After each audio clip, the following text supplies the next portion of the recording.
Hello everyone, and welcome back to another episode of Hermitcraft. You are staring into my face because I am inside a box outside a build. I was looking for a spot to AFK while I got ready to start this episode, and I found one, and now I'm going to go sleep in the bed. And we're starting off today's episode just talking about administrative duties. I am not going to take up a lot of your time. We've done loads of that on these videos before. I just wanted to let you know that a wandering trader appeared in this area while I was fixing Force's build. So we had a rollback a while back, and a lot of work on this disappeared because of that. But we took the time, and I learned a new trick involving structure blocks, which I might have the time to show you in this episode. But if we roll on into the inside, we were able to do this relatively easy with this new trick. So this trick with a structure block allows you to basically do really large structures. And this is a really cool build that Force has done. Obviously, it's like a bit of a church or a temple, which is kind of like what we're going to be working on in the 1.14 area whenever I get around to doing that. I really like this lectern here as well. Super cool. And of course, using some of the new 1.14 features, we got the andesite stairs. Yes, it's a feature. It's actually a new block. That's what I should have said. Right, let me take to the skies. We're going to fly to another location, which is actually right here. Like, literally, I took off there and then I was like, hang on a second, the other place is right here. So there was a whole bunch of work that Force did on a live stream, converting the floors below me into stone, adding this beacon, extending the platforms of the industrial area, and that has all been restored as well. I tell you what, at some point in the future, I'd really like to come back here and do more projects in this area, as it's just another really interesting part of the server. The third place we fixed is a little bit further away. It's the Ministry of Truth, which is next to the old place where you'd pick up an armor stand from under the water.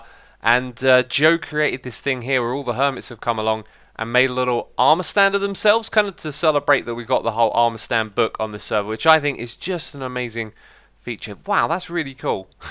That is very, very cool. I can't remember where I put my one. I probably just walked past it a second ago, knowing me.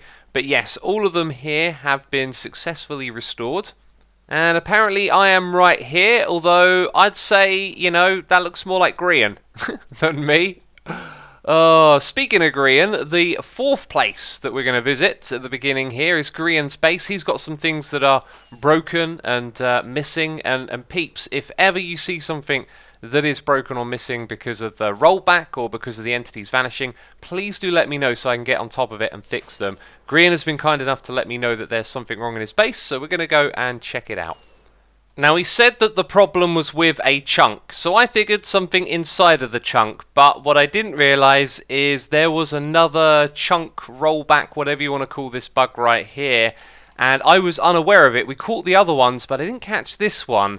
And I think rolling a whole region file back would be very bad at this point, as it could include a lot of the base which Grian has been playing in. So what we're going to have to do is find a backup that has this chunk here and then restore it using structure blocks. I mean, this is going to be a fair bit of work. What I also want to check is that if anything else in the area has changed, but we can see from how the blocks come across there, it's just this one chunk. And it might also be the next one over as well. Not entirely sure. So I don't think that really matters, because if we go down below, underneath the ground here, you'll see there is a ravine. It's not been lit up at all back in this area, so it hasn't really been explored and lit.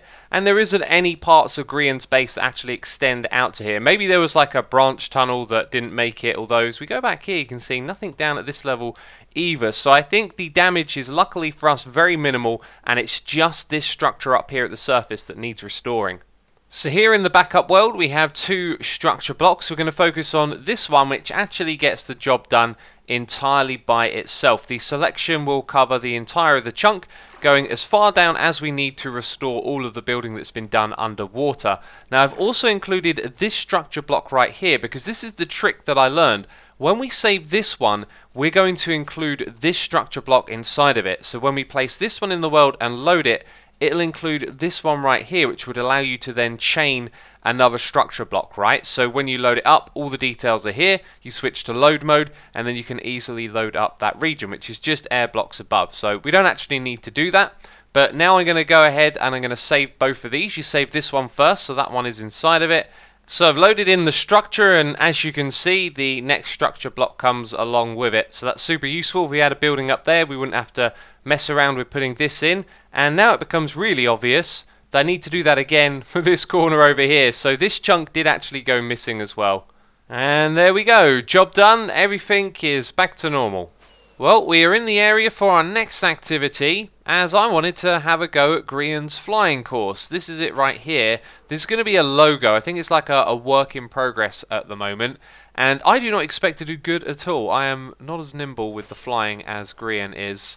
His flying skills are actually quite something, but I had a really cheeky idea to set up a fireworks shop over here. I was thinking, you know, it'd be typical of me to come over here and then go, oh, I don't have any or enough fireworks for this course, right? And I'll go down to the shop and buy some. So I was thinking about literally setting one up over here on the side, although, oh, of course, rockets, 4 stacks for a diamond. Yikes. Well, I was thinking you might want flight duration free. Huh. Anyway, I will in this episode be looking into creating a farm to make firework rockets for my own personal use. Maybe putting them over here was a little bit too cheeky, right? There's a Did You Die kit for sale as well, and I think you can do a practice run and then you can pay for each run that you do after that. I'll be happy to pay for each run as it goes. Right, let's put down a chest and put my items into them. So the logic here is, if I die, I only want to pick up my armor, my wings, and my rockets. I don't want to be fishing around this important stuff. And I could potentially die if I whack my face into something, which is probably going to happen. Now, there are some rules here for if you take damage, you add a second, etc., etc. Shouldn't there be like a book somewhere around here? Oh, there you go. There's that rule. Okay. I'm not really going to be timing this. This is my first run, and I kind of want to see if I can do it all from memory. I haven't seen this in a while, but I did watch Grian's video. And let's just start again, because I pressed spacebar and nothing happened. Come on, Wings. I'm the only person on the server. It's literally the perfect time to do this, right? Okay, let's hope we have a little bit more luck that time. There we go. Then I know the next one is up here. Oh, that's tight. And now I think the next one is actually there.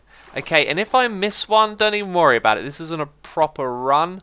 I'm just trying to get a feel for it. Yeah. Okay, now, watching Grian's video a while ago, he was whizzing around here and hitting the rocket every single time, which I am just not comfortable with when I fly. And I've lost flight. Jeez. That made my heart jump a beat. It shouldn't have done. But I guess once you know the course, it's kind of easier to...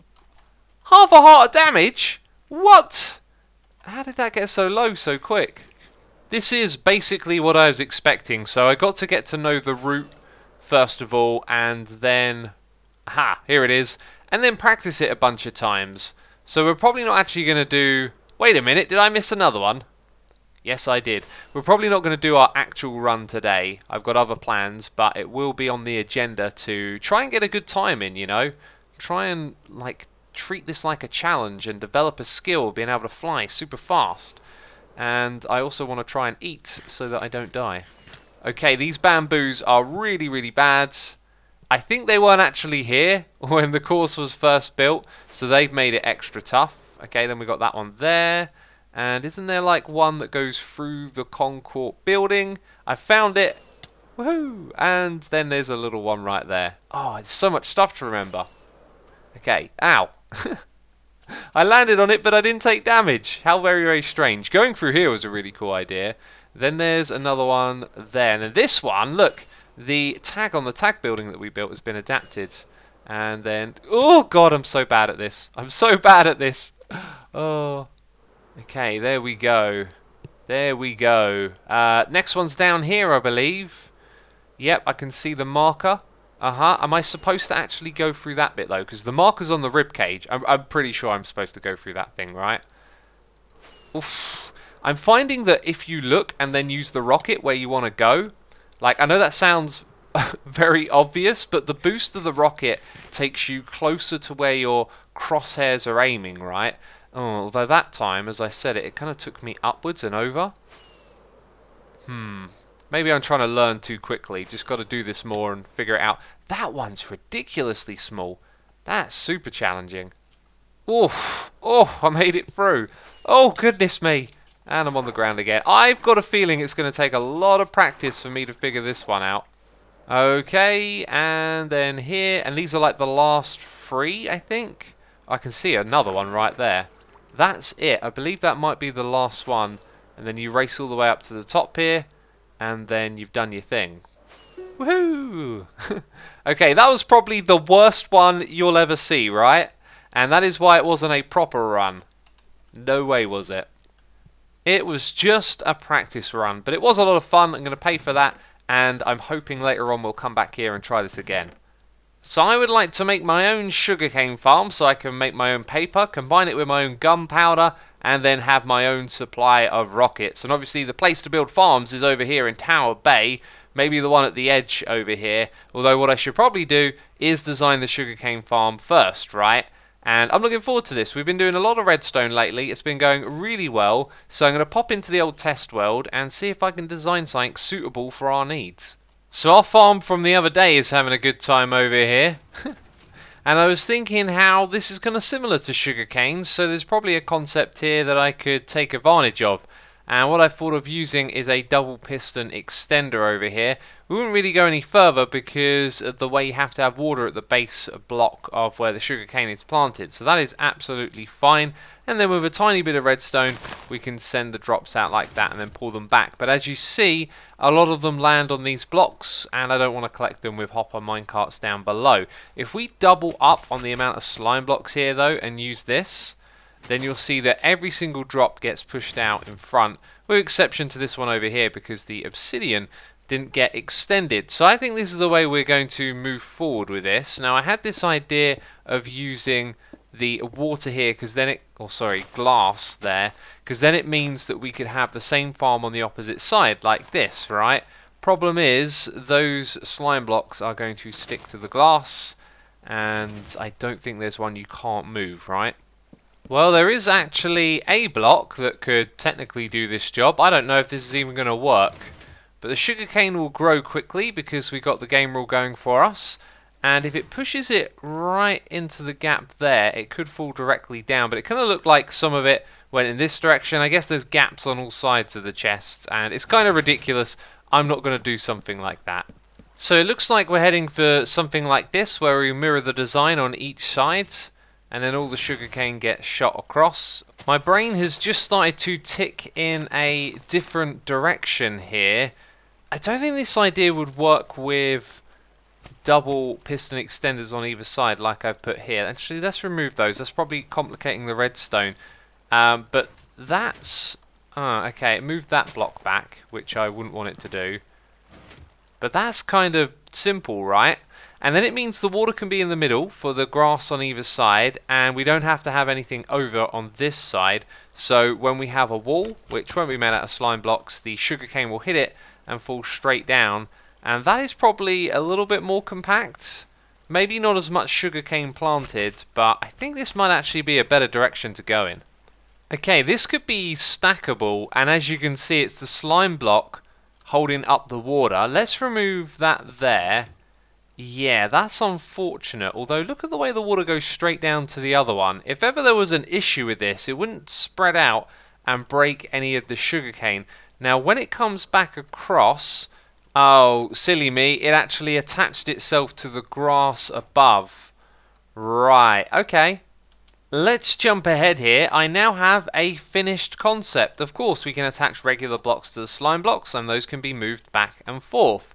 So now we have a stackable design, and we can use observers to send the signal upwards to each of the floors. So we just need to create the right kind of signal down the bottom here, and that can be done really simply with a pulse going in here. So a pulse from the observer will go into this dropper and send the signal upwards. Now you can see there's lots of repeaters, but it's really simple. You know, the pulse goes in there, and then it goes in around the side like this, which adds a little bit of delay. So it gets a pulse and then a second pulse, and then that will go all the way through these repeaters into the other side. So once this one's had its 2 pulses, those 2 pulses will make their way through the repeaters to the other side.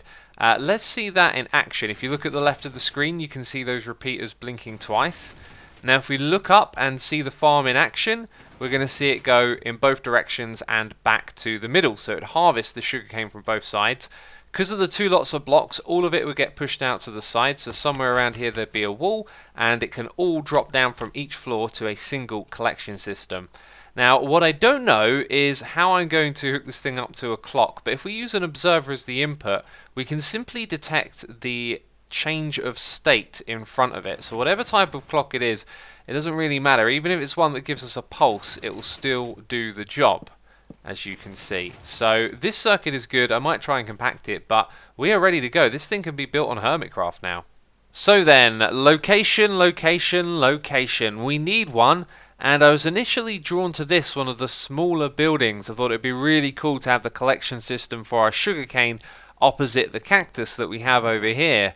So it could be built above this collection area, but the thing is, there's not going to be a lot of space. We could only fit one of these farms into this, and then it would get stacked vertically, and with it being a smaller building, it's not particularly suitable. Of course, I don't have to stick to what I've set the scaffolding to, but they are kind of like guidelines for what I think will look good overall. So we're going to go with this one behind me over here. It's smaller than the bamboo one that we built, and it just so happens we can stack two of these farms side by side inside of here. This is never not going to be amusing. I mean, just a second ago I was looking over here, putting down some furnaces, turned around to get some fuel, and what do you know? Wandering trader.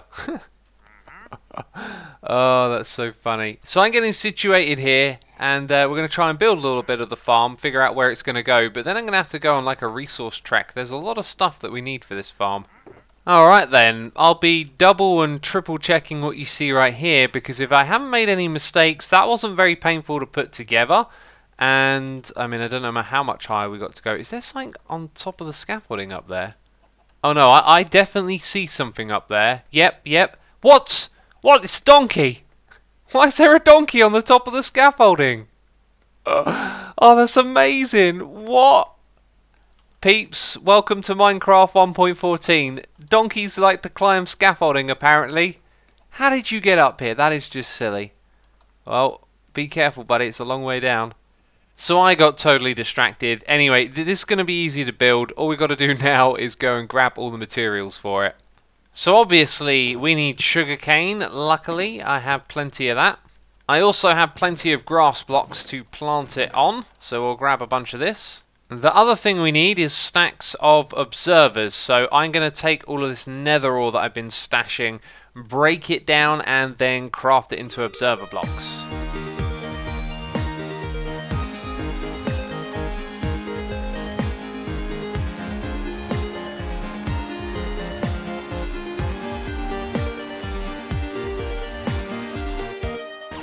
So I now have 2 stacks of observers, but I've run out of cobblestone. So I talked about this during my live streams, which was just leaving the materials where you get them from, and then when you need them, come and get them later on, because it's a bit of a pain in the bum to lug loads of this material around, especially when you're not sure when you're going to use it. And now because of that, we've got 4 stacks of observers. And I've now filled up my cobblestone box to take back to the base. And if you're wondering where we are, we're over at this project, our hostile mob farm, passive mob farm, spider farm, all the farms. Yes, this place. And down at the bottom here, I have come to collect gunpowder and slime balls, and that should be everything that we need. So we have a crazy amount of these, and not so much gunpowder, do we? Just enough to make a few stacks of rockets, though. Oh, and by the way, this is the portal to get out of that place, and I've been working on a tunnel for it. Don't think I showed this in the video yet. It's really nothing to marvel at. It's just a place to walk down, but we've continued the theme from the main tunnel, and it's pleasant to stroll through. So first things first, I've got the redstone out of the way, so when we build this upwards, we don't send any accidental updates and put these into the wrong position. You can see that it is working just fine. There's also this hole here. Whenever we get round to building an entrance, I'd like to put it on this side here.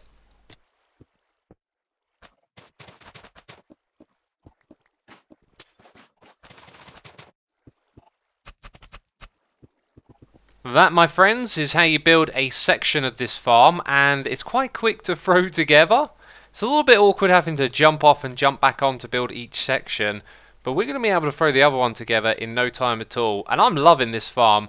Also, while I've been working on this, I've had some visitors again. Whoa, wait, they're over here? Okay, let's grab some rockets. Let's see what they're up to. They're spinning around, they're dancing. And there's a group over here, and I first saw them all together actually, just over behind me where that one lonely Vindicator just was. And it seems while I've been building, they've now gone out into the ocean here. Why are they spinning? Why are you spinning? I don't know. You know what? While the leader is out in the ocean, I think we might as well take these out so they don't become a nuisance. But apparently they've done that themselves. Where did they go? Look, the ones in the oceans are gone too. What? Okay, that's just really bizarre.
My friends, I would call this a job well done. Look at that, 2 segments of this thing ready to go, ready to be tested.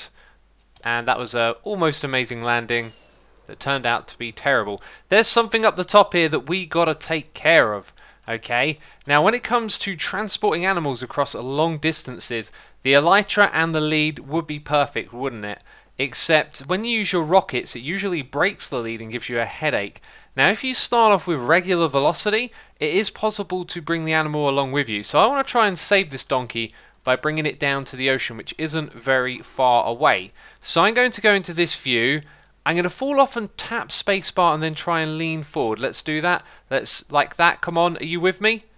Yes! Look at that, the donkey's holding on. Oh my goodness me, that is amazing. Now what we should try and do for a little bit of fun is actually use a rocket. Can we increase velocity?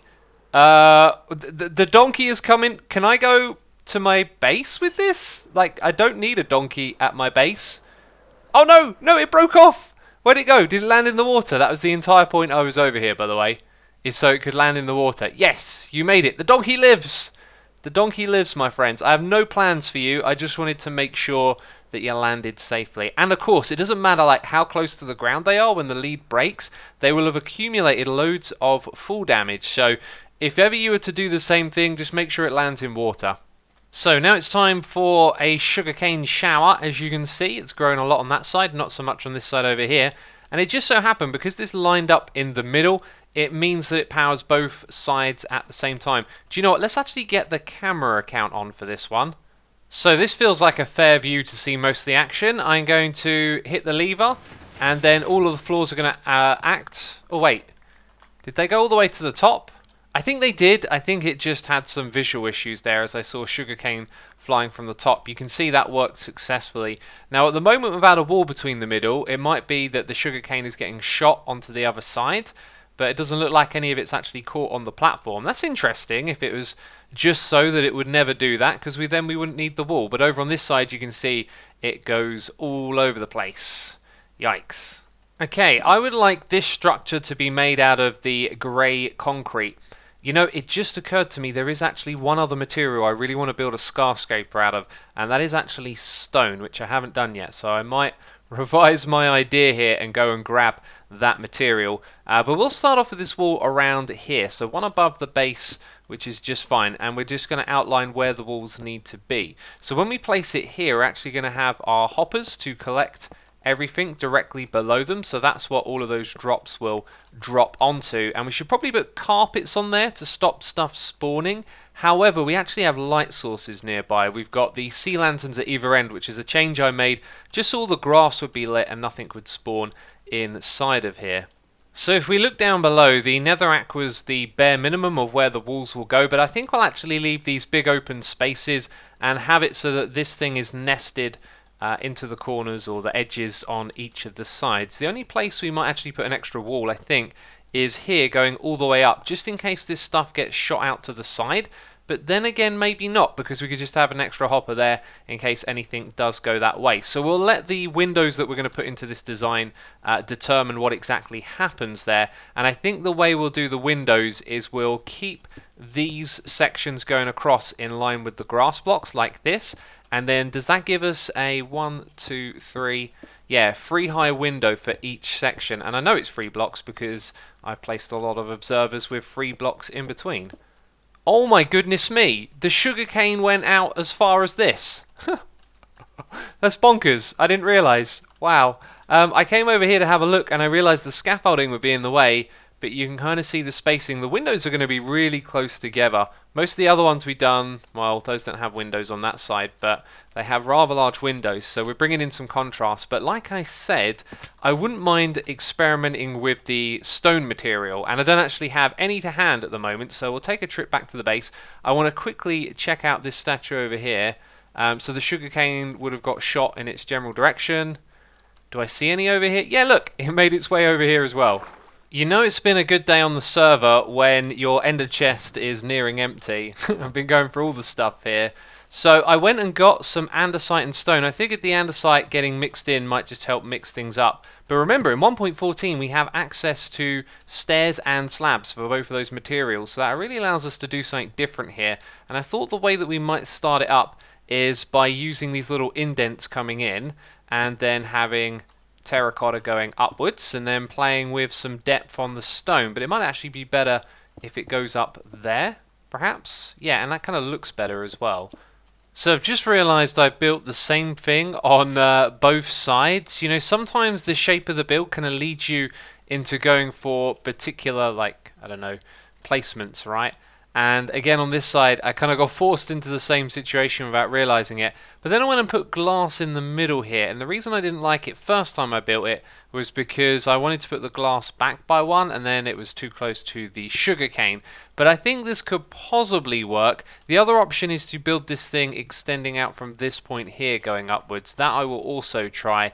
But anyway, I think what we can do is build 3 sections of this, then have a section in front of the sugarcane that's like a breaker like that, where we can bring the terracotta back in, and that'll actually line up perfectly to the ceiling. And speaking of things lining up, I kind of noticed this and I was like, there's always something, right? I built this and everything was great and I kind of put it in the middle, but if I'd have pushed it all over in this direction by 1 block, you can see that it would have lined up perfectly with the window, so when you look into it you kind of get the same perspective from both angles. But because the window is 3 wide, you do just sort of see sugarcane, so I'm not going to worry about that. Anyway, let's experiment with the terracotta over on this side. Going to build it up a little bit different, but then maybe we'll call that our design. So this could potentially be a design, and do you know what? I think going with the cobblestone is a bad idea. And the stone does have a different vibe to it, so if the build isn't going to be quite like the shapes of these ones, then it's probably important we stick to the same sorts of materials, and I'm not sure that that's got it. So what I want you to do is leave a comment down below and let me know which side you like more. I'm leaning on this one over here, and I think that might be what I go with, but I want to hear your feedback and ideas, and maybe there's some other materials that we could throw in here and use, because we need to come up with a design and finish this thing off and get another tower up in Tower Bay. But as you might have guessed, this is where we're going to be ending this episode, so if you have enjoyed it then leave a like. As always, thanks for the support, and I'll see you soon in another one.